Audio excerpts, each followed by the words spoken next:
Bonjour à tous, petite vidéo sur la plantation des pommes de terre. Alors cette année je vais tenter quelque chose que j'ai vu beaucoup d'entre vous faire. J'ai jamais essayé, moi je plantais plutôt traditionnellement les patates dans la terre. Étant donné que j'avais pas assez d'espace pour les mettre et que j'ai eu des petits soucis de genoux, du coup je me suis dit c'est bien cette année de tenter, voir ce que ça peut donner. Au niveau de la récolte. Donc là du coup je suis partie, j'ai commencé, donc là c'est les patates que j'ai fait germer il y a un mois. J'ai commencé à les installer, je vais les mettre ici. Alors je les ai mis toutes les 30 cm à peu près, j'ai fait plusieurs rangs auxquels je vais rajouter du compost et de la cendre de bois. Donc ça c'est bien pour le potasse, la pomme de terre a besoin de potasse, donc je vais mélanger un peu de cendre de bois à mon compost et je vais pailler le tout avec de la paille et aussi de la tonte de gazon. Voilà, donc du coup voilà, petite vidéo pour vous faire montrer. Alors j'ai rien pris, c'est des techniques que les autres font, à part la cendre de bois, j'en ai pas vu beaucoup le faire, donc moi je pense que c'est pas mal de mettre de la cendre de bois parce que ça va apporter du potassium dont la pomme de terre en a besoin. Donc j'espère quand même avoir une belle récolte, même si c'est pas planté de façon traditionnelle. Voir ce que ça peut donner aussi pour ceux qui n'ont pas de jardin préparé.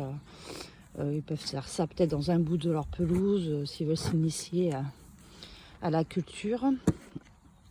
Voilà, ça peut être adapté voilà, à beaucoup de personnes qui n'ont pas le temps de préparer un grand potager. Ça prend la place quand même, la culture de la pomme de terre. Donc si on peut faire ça sur l'herbe, pourquoi pas, on va tenter, on va voir ce que ça peut donner. Donc là je remue le compost avec la cendre. Voilà. Alors c'est du compost végétal, hein. Là c'est que du compost végétal, hein. Il n'y a pas de compost animal, j'en ai pas mis dans celui-là. Donc là c'est bon. Du coup j'ai disposé mes patates, mes pommes de terre, toutes les 30 cm. Alors ça c'est la pomme de terre de consommation que j'avais, peut-être qui ont germé, donc je dis je vais les mettre. Et ça c'est mes plants d'Agatha que j'avais fait pré-germer déjà il y a un mois, hein. C'est quand même long à germer, hein. Donc là bien trapu, des petits germes, très bien, ça va être super. Ensuite du coup prenez le compost et vous faites un petit peu dessus. Alors là, on va enlever le chien dedans parce que voilà. Et on répète ça tout le long. Alors attendez, je vais vous poser, ça sera peut-être plus simple pour moi.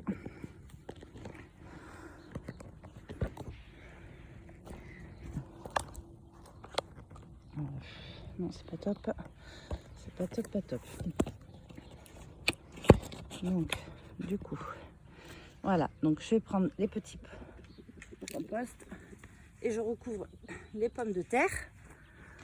Donc là je fais des petits tas. Bon, j'ai pris un espace qui me servait à rien en fait, je faisais que désherber, couper au rotofil, ça prend de la place, ça m'embêtait plus qu'autre chose, alors j'ai dit on va le faire ici, ça sera bien.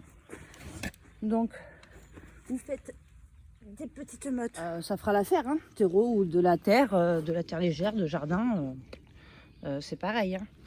Donc là on recouvre toutes les petites mottes, les petits plants tubercules de pommes de terre, je vais y arriver aujourd'hui.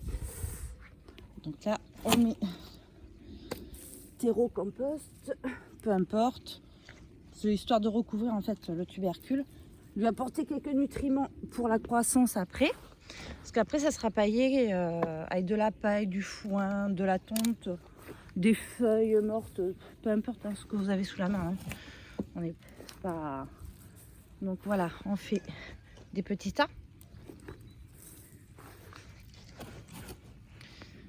Hop, et puis comme ça je vous ferai après, au moment de la récolte, un compte rendu, voir si ça produit autant, parce que je vais en mettre aussi en façon traditionnelle, hein. Comme ça, je vais voir le rendement façon traditionnelle et façon pelouse. Voir si les deux sont équitables ou pas. Ce que ça peut donner. Voilà. Une fois que vous avez fait ça,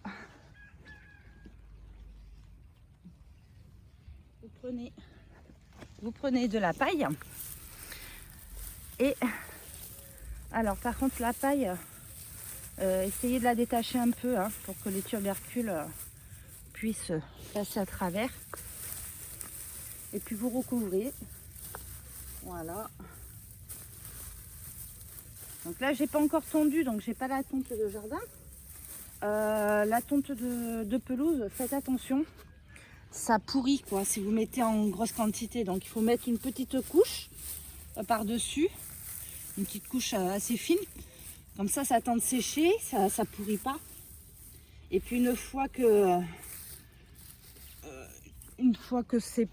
ça s'affaisse, vous rajoutez au fur et à mesure de la culture. Vous repaillez. Donc, parce que bien sûr ça va se décomposer. Donc du coup, n'hésitez pas voilà, à en remettre. Il ne faut surtout pas que les tubercules voient le jour, hein, parce que sinon, ils verdissent et c'est pas bon pour la santé. Hein. Donc, du coup, il faut absolument qu'ils soient occupés du soleil. Hein. Ouais, du soleil, de la lumière, quoi. Donc voilà, vous faites ça tout le long. Bon, moi, je vais finir après, mais c'était pour vous faire montrer comment j'allais procéder. Je vais finir les autres. Et puis après, quand j'aurai tondu, je mettrai une couche par-dessus. Vous pouvez y aller quand même, hein, mettre une bonne couche déjà au premier départ de paille. Puis après, je rajouterai une couche de tonte.